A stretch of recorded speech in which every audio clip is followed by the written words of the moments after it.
과세표준과 세율 보겠습니다. 과세표준이란 납세 의무자가 납부해야 할 세액의 산출 기준이 되는 과세 대상, 즉 과세 물건의 금액으로 할 거냐 또는 수량으로 할 거냐. 금액으로 하는 걸 보고 종가세, 수량으로 하는 걸 보고 종량세라고 이렇게 표현합니다.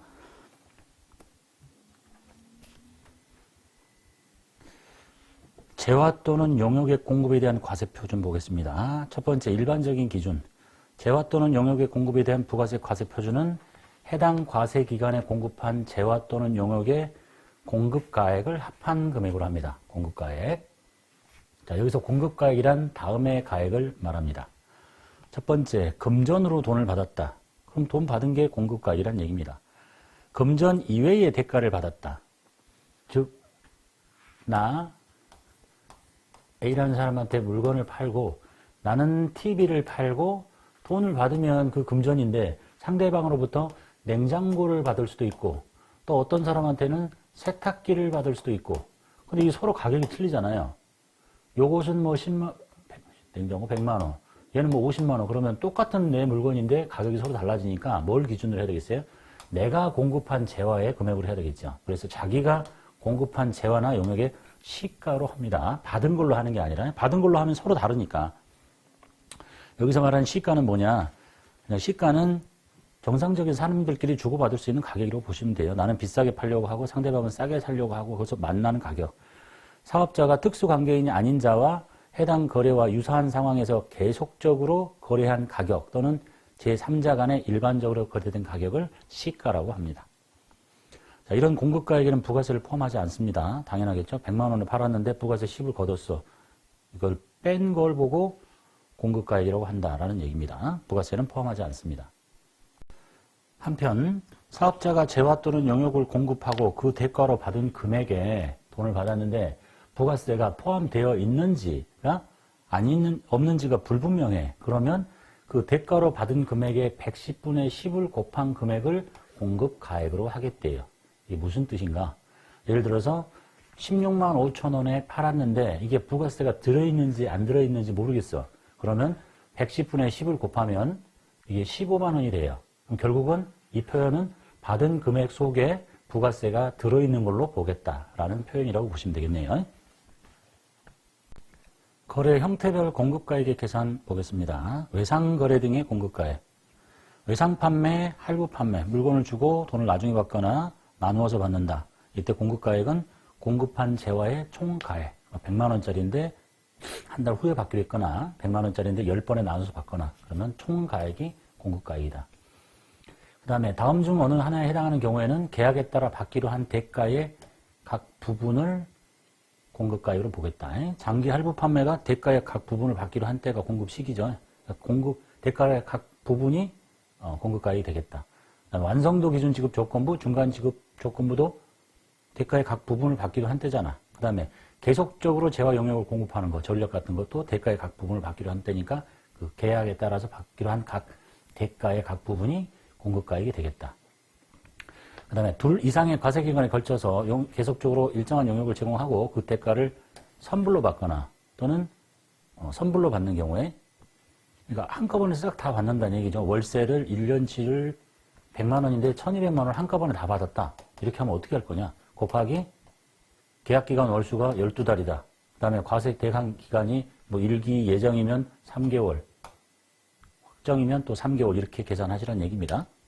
한꺼번에 받으면 둘 이상의 과세기간에 걸쳐서 용역을 계속 공급하고 그 대가를 선불로 받으면 각 월수로 안분 계산한 금액이 공급가액이 되겠다라는 얘기입니다. 그리고 뭐 월수 계산하는 거에 대한 세부적인 얘기는 그냥 참고만 하시면 되겠네요. 대가를 외국 통화 등으로 받는다. 우리나라 돈으로 받지 않는다는 얘기죠. 대가를 외국 통화 그 밖에 외국환으로 받으면 다음과 같이 환산한 금액을 공급가액으로 합니다. 첫 번째, 공급 시기가 되기 전에 돈을 받고 원화로 환가를 했습니다. 그러면 그 환가한 금액입니다. 공급 시기 이후에 외국 통화 또는 그 밖에 외국환 상태로 보유하거나 지급받는다. 받았는데 안 바꾸고 계속 있거나 공급 시기가 도래된 이후에 받게 된다. 그러면 더 이상 기다릴 수 없으니까 공급 시기의 기준 환율 또는 재정 환율에 따라 계산한 금액을 공급가액으로 하겠다. 그래서 기준 환율은 달러를 대상으로 하는 걸 기준 환율이라고 하고 나머지는 제3국을 통화를 재정 환율이라고 합니다. 그 사례를 보면 공급 시기 되기 전에 바꿨으니까 바꾸면 그 바꾼 금액이 공급가액이고 공급 시기가 지나서 받거나 지났는데도 계속 돈을 갖고 있고 안 바꾸면 언제까지 기다릴 수는 없는 거니까 공급 시기인 그때 보통은 수출일 거니까 통화가 선적일엔 환율을 따지게 됩니다. 자, 예를 들면 10,000달러를 수출하고 공급 시기는 8월 1일입니다. 옛날에 환율은 1,100원이고 이 사람이 8월 1일이 공급 시기인데 수출로 보면 이거 선적일이겠죠? 7월 1일에 돈을 받아가지고 환가를 했어요. 그때 환율은 달러는 1,000원이야.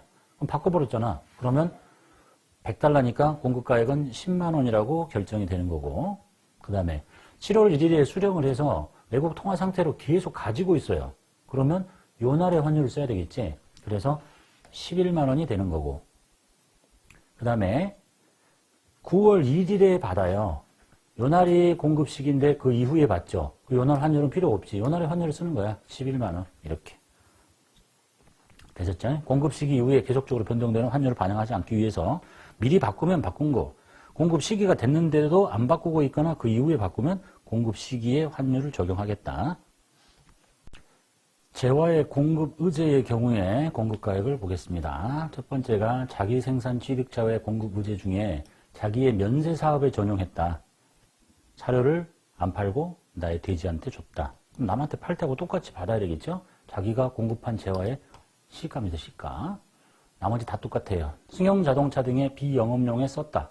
내가 내 차를 이사한테 줬다. 그럼 남한테 팔 때하고 똑같은 가격으로 공급가액을 계산합니다. 개인적으로 썼다. 남한테 팔았을 때와 똑같이 시가. 사업상 증여했다. 시가. 그 다음에 폐업 시 잔존재화. 폐업할 때 남아있는 그 재화의 시가를 공급가액으로 봅니다. 그 다음에 판매를 목적으로 자기의 다른 사업장으로 반출해서 공급 의제되는 거. 이거는 시가가 아니에요. 취득가액이라고 돼 있어요.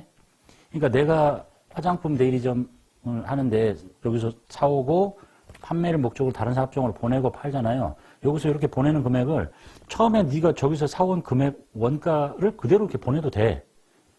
그럼 결국은 원가로 보내든 퍼센트를 좀 올려서 보내든 매출이 느는 거고 매입이 느는 거니까 결과는 똑같아져요. 그래서 취득가액을 하시거나 다만 네가 취득가액에 일정액을 더해서 공급하면 자기의 다른 사업장에 반출하면 그 취득가액에 일정액을 더한 금액을 공급가액으로 본다라는 얘기입니다. 그러니까 원가로 보내도 되고 원가에 뭐 10%의 이익을 더 붙여서 보내도 되고 그래서 결국은 결과는 똑같아지죠.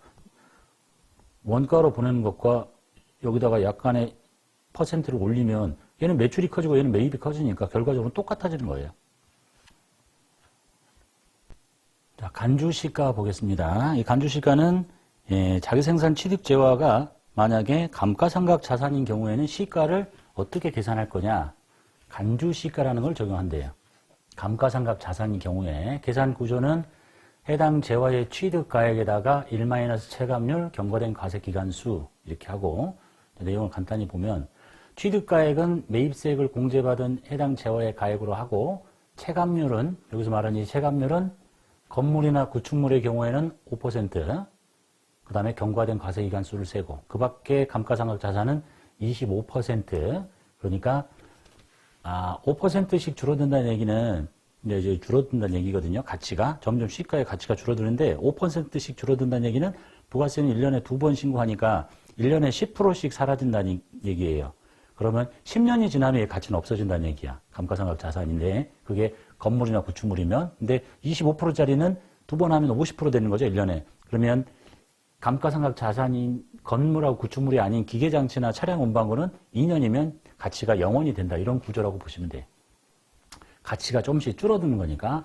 그 다음에 경과된 과세 기간의 수를 셀 때, 그래서 여기가 20을 한도로 하고 여기가 4를 한도로 하는 거예요. 왜냐하면 25%씩 4번 하면 끝이 될 거니까.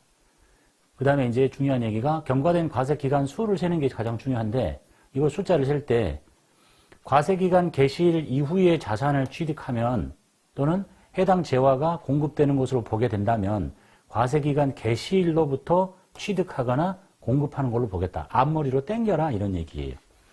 무슨 말인가는 이제 사례를 보시면 알 텐데 봅시다. 자, 이 사람이 이제 감가상각 자산인 기계장치를 갖고 있고 취득은 X1년도 4월 2일에 했어요. 자, 여기 X1년이거든요. 여기 4월 1일에 취득을 했어.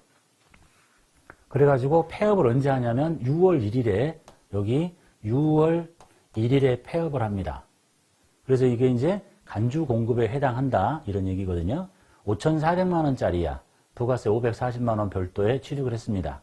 취득 당시 매입세액을 공제받았습니다. 그런데 매입세 공제받고 기계장치를 계속 써야 되는데 문 닫아버렸다는 얘기 아니야. 그러면 이제 이 기계장치의 시가를 계산해야 되는데 그래서 네가 너한테 공급하는 걸로 봐야 되는데 방금 이 구조로 하겠다. 이게 얼마짜리냐? 5,400만 원에 사왔죠. 곱하기 1 체감률이 건물 구축물이 아니지. 한 번에 25%씩 떨어져. 그런데 이제 제일 중요한 건 과세 기간을 세야 돼. 몇 과세 기간이 지났느냐. 그런데 여기서 사가지고 이렇게 공급으로 보는 거니까 과세, 여기가 아까 뭐라고 했었냐면 과세 기간 개시일 이후에 취득을 하면, 보세요. 과세 기간 개시일이 여기인데 그 이후에 취득을 했죠. 그럼 여기서부터 세는 게 아니라 요날 취득한 걸로 보겠다는 얘기야, 요날. 그 다음에 과세 기간 이후에 공급하는 걸로 보면 요 날이 공급한 날로 보겠다. 그래서 1과세 기간, 2과세 기간 이렇게 계산한다는 뜻입니다. 논리 이해하셨죠? 이게 체감률은 건물 구축물은 5%씩, 나머지 기계장치 이런 것들은 25%씩. 그래서 경과된 과세 기간 수가 4번이 지나면 그 이후에는 폐업해도 영원이 된다. 이런 얘기가 되겠네요. 부당한 행위의 경우에 과세 공급가액 보겠습니다. 특수관계인에게 대한 재화 또는 용역의 공급이 다음 중 어느 하나에 해당하는 경우로서 조세 부담을 부당하게 감소시킬 것이라고 인정되는 경우, 그게 이제 부당한 행위인데 그때는 공급한 재화 또는 용역의 시가를 공급가액으로 보겠대요. 시가를. 첫 번째, 재화의 공급입니다. 재화를 부당하게 낮은 대가를 받았다, 시가로 공급가액으로 봅니다. 대가를 아예 받지 않았다, 그래도 시가입니다. 재화의 무상 공급은 다 과세합니다. 자, 용역을 부당하게 낮은 대가를 받았다, 그러면 시가로 갑니다. 그 다음에 사업용 부동산의 임대 용역을 공급하고 대가를 받지 않았다, 그러면 시가로 갑니다. 자, 이런 얘기에 재화의 공급은 대가를 받지 않아도 공급이고 부당하게 낮게 받아도 다 공급입니다. 시가로. 그런데 용역은 대가를 받지 않으면 과세하지 않습니다. 왜냐하면 찾아낼 수가 없어. 그런데 문제는 이거야.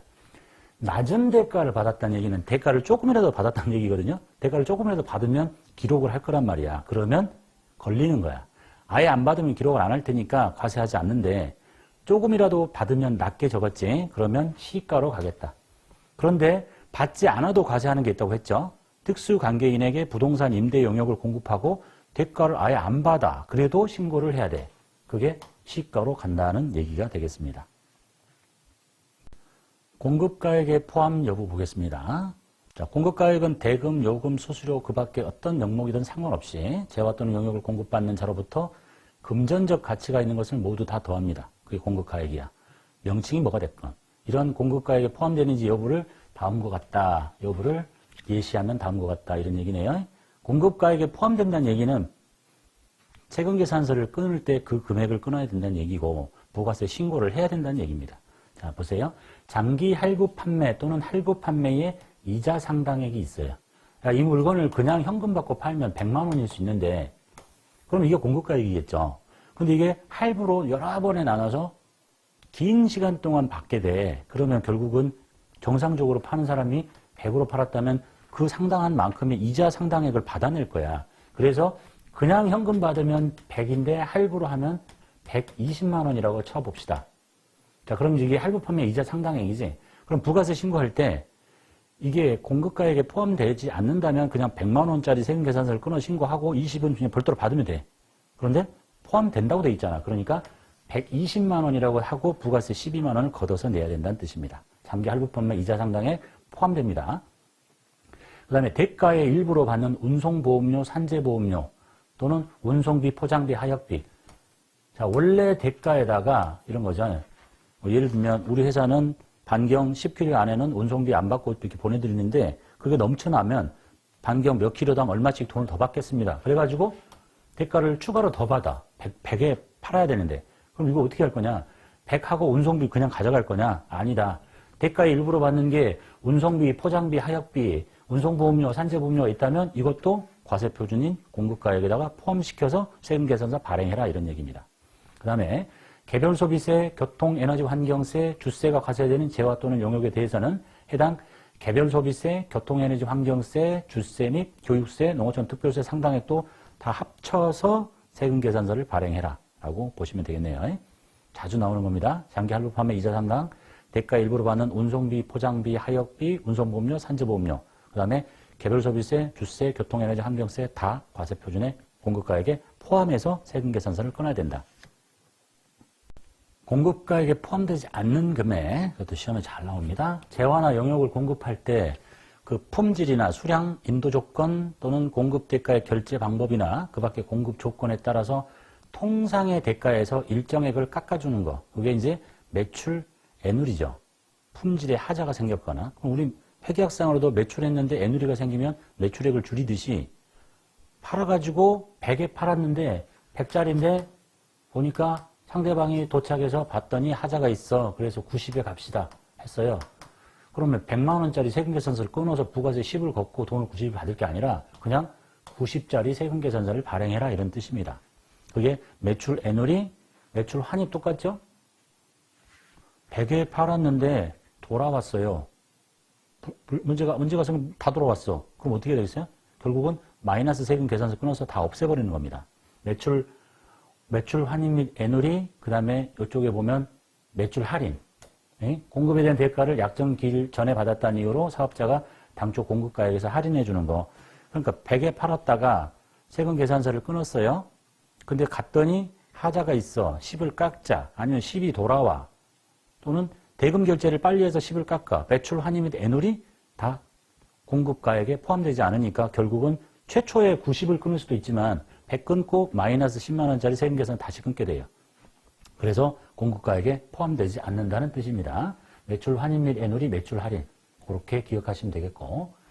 그 다음에 공급받는 자에게 도달하기 전에 파손되거나 훼손되거나 멸시된 재화의 가액. 100만 원짜리 물건을 싣고 가다가 고속도로에서 넘어졌어, 차가. 그래서 다 깨졌어. 이걸 신고하라고 하면 되겠습니까? 깨진 것도 열받은데 말이 안 되죠. 그래서 공급가액에 포함하지 않습니다. 도달하기 전이에요.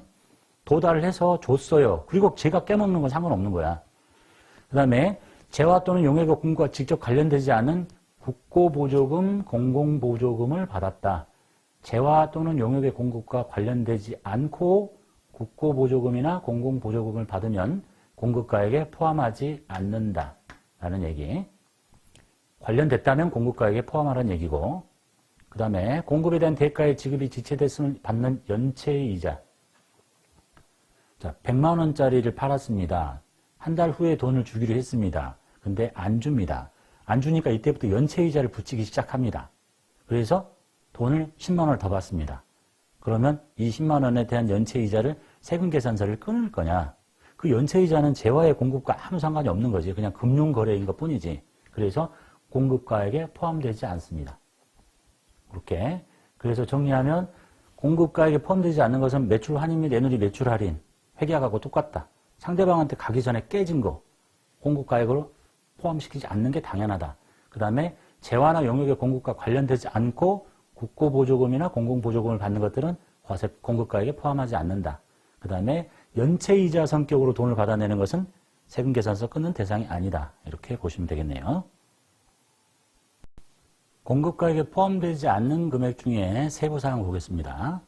사업자가 음식, 숙박, 용역이나 개인 서비스를 용역을 공급하고 내가 음식, 숙박, 서비스 제공합니다. 그 대가와 함께 뭐 음식값 받을 텐데 함께 종업원의 봉사료를 세금계산서, 영수증 등 신용카드 등에 의해서 대가와 구분해서 적습니다. 그러니까 뭐 음식값이 30만 원 하고 그 다음에 봉사료 이렇게 적었다는 얘기죠. 봉사료 뭐 5만 원 이렇게. 그렇게 해서 해당 종업원에게 지급한 사실이 확인이 돼, 이 봉사료가. 그러면 이거는 공급가액에 포함하지 않습니다. 그러니까 적을 때 몰래 이제 식사대와 봉사료가 구분이 되어 있지만 이 봉사료를 그 종업원에게 줬다는 사실이 확인되면 이거는 공급가액에다 포함하면 안 되겠죠. 다만 사업자가 그 봉사료를 자기의 수익금액으로 하겠대. 그럼 어쩔 수 없는 거지. 봉사료, 구분 기재된 봉사료, 공급가액에 포함하지 않습니다. 지급한 사실이 확인되면. 그 다음에 통상적으로 용기 또는 포장을 해당 사업자에게 반환할 걸 조건으로 그 용기 대금과 포장 비용을 공제한 금액으로 공급받는 경우에 그 용기 대금과 포장 비용은 공급가액에 포함하지 않는다. 이런 거죠. 이제 내가 음식점을 하는데 주류 회사에서 이렇게 박스에다 담아주잖아, 술을. 병을, 이렇게 맥주 같은 게 왔다가 가잖아요. 그런데 이제 여기서 말하는 것은 반환 조건부 용기대금이라는 얘기예요. 원래 이제 술값만 하면 10만 원이고, 이 박스 값이 만 원이라고 봅시다. 이제 파는 사람 입장에서 내가 저기 음식점에다 이 술과 박스를 주는데 이 용기를 반환받지 않는 조건이에요. 그러면 여기 과세표준은 공급가액은 11만 원이라는 뜻이고, 내가 주고 나중에 용기를 돌려받는 조건이야. 그러면 요거 빼라는 얘기입니다. 그래서 통상적으로 용기 또는 포장을 해당 사업자에게 반환할 것을 조건으로 반환 조건부 용기대금과 포장 비용을 공제한 금액을 공급가액으로 공급한 경우에는 공급가액에 포함하지 않겠다. 11만 원짜리가 아니라 용기 돌려받고 받는 조건으로 이렇게 했다. 그러면 요 반환 조건부 용기대금은 공급가액에 포함되지 않는다. 비반환 조건부면 포함시켜야 됩니다. 11만 원이라고 끊어라, 이런 얘기가 되겠네요. 과세표준에서 공제하지 않는 것 보겠습니다. 과세표준에서 공제하지 말라는 얘기는 네가 매출을 일으켜서 여기가 지금 과세표준에 포함되어 있는데 어떤 사건이 생겼다고 해서 마이너스 세금 계산서를 끊어서 이것을 여기서 제거시키고 이렇게 하지 말라는 얘기죠. 마이너스 시키는 게 뭐가 있겠어요? 매출 환입이 냈는데 매출 환이 생기면 취소해서 과세표준에서 이렇게 제거시키는 겁니다. 얘는 이제 빼지 말라는 거지. 사업자가 재화 또는 용역을 공급받는 자에게 지급한 장려금이나 이와 유사한 금액 및 대손 금액이 있으면 과세표준에서 공제하지 않는다. 즉, 나의 과세표준이 1000만 원인데 물건 많이 팔아주는 거래처에게 100만 원의 장려금을 줍니다. 그러면서 마이너스 100만 원짜리 세금 계산서 끊는 거 아니란 얘기예요. 그건 네 둘끼리 알아서 하는 거지. 이해되셨죠? 그 다음에 이렇게 1000만 원을 팔아놨는데 누군가가 부도가 나서 대손이 일어났습니다. 100만 원 못 받게 됐어. 그러면 못 받게 됐다고 해서 마이너스 100만 원짜리 세금 계산을 끊는 거 아니란 얘기야. 그냥 그대로 신고해. 그럼 너무 억울하잖아. 이거 나중에 대손세 공제라는 걸 통해서 그 부담했던 부가세를 돌려주게 돼요. 그러니까 네가 스스로 대손이 일어났다고 해서 마이너스 세금 계산서 끊고 이렇게 하지 말란 얘기입니다. 다만 공급받는 자의 파산 등으로 거래 지수하지 못한 부가세는 대손이 확정되는 경우에 대손세 공제를 받을 수 있게는 해주겠다라는 얘기입니다. 팔고 나서 많이 팔아줬다고 감사하다고 장려금을 주는데 마이너스 세금 계산서 끊는 거 아니야. 그냥 돈만 주면 끝이야, 자기들끼리. 대손이 일어났다고 해서 마이너스 세금 계산서 끊는 거 아니에요. 그냥 가만 놔둬야 돼. 나중에 대손세 공제를 받으면 된다. 재화의 수입에 대한 과세표준 보겠습니다. 재화의 수입에 대한 부가세 과세표준은 재화를 왜 수입으로 그러는 이렇게 그 과세표준을 세관장이 결정할 때 일단 관세의 과세 가격이라는 얘기는 그 물건 값이야. 원래 저 물건의 가격이 100만 원짜리라고 봅시다. 이렇게. 요게 관세의 과세 가격이야. 요 금액에다가 일단 관세를 더합니다. 그 다음에 개별 소비세, 해당 항목이라면 주세, 교육세, 농어촌 특별세, 교통에너지 환경세를 모두 다 더해요. 요렇게 더해가지고 요거를 과세 표준으로 보고 부가세를 세관장이 10%를 걷게 됩니다.